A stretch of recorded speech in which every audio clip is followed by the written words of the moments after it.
In today's video, I'm gonna show you how to do myofascial release for suboccipital muscle. These are suboccipital muscles. They are very tiny yet very important for head-neck movement, head-neck stability, and interestingly, they are important for eye movement. Before I'm gonna show you how to do it, let me explain basic anatomy of these muscles. There are 4 muscles in suboccipital. This is 1, 2, 3, 4. This is rectus capitis posterior minor. This is rectus capitis posterior major, obliquus capitis inferior, obliquus capitis superior. You don't have to memorize all of these names, but I want you to know there is important landmark. First one is here, occiput. 2 muscles attached to occiput. Okay, number 1 occiput. Next one C1, then C2.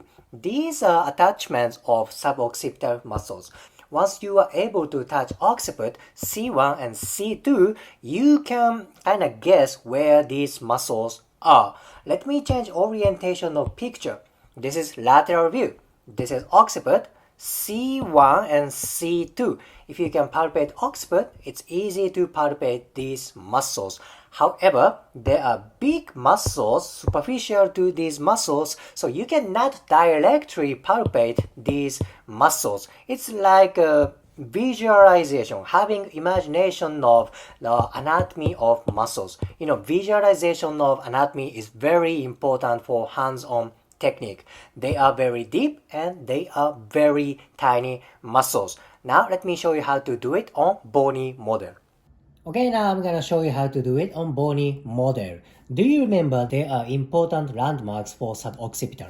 This is occiput and this is C1. See, it's very tiny, it's very deep place. And this is C2. Occiput, C1 and C2. This area is very tiny place. From previous video, it looked very wide range, but in reality, this is very narrow place. Occiput, C1 and C2. You put 4 fingers to this area, occiput, C1, C2 area. So are my left fingers, like this. See that? Like this. And remember, there are many big muscles superficial to suboccipital, such as trapezius, such as erector spinae, multifidus. You have imagination, you have visualization that your fingers go deep. Then you wait until your fingers sink into the deepest part. How do I know I am on suboccipital?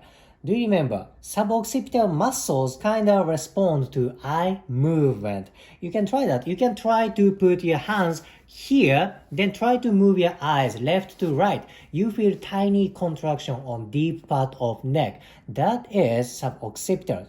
So, if you are not sure whether you are on the suboccipital or not, you can ask your client to move her eyes right to left.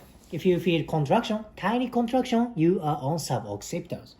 Now you wait until fascia reacts. Wait until fascia kind of melts down. You feel the obvious sensation on tips of finger. Sink in. Then try to move eyes right to left. You feel contraction, you are on the right place. Wait until fascia reacts. This place is very important for head-neck movement, head-neck stability, and it's important for eye movement. This is very important place. I hope you can adapt this technique for your clinical experience. If you liked today's video, please hit the like button, comment, and subscribe. See you next video.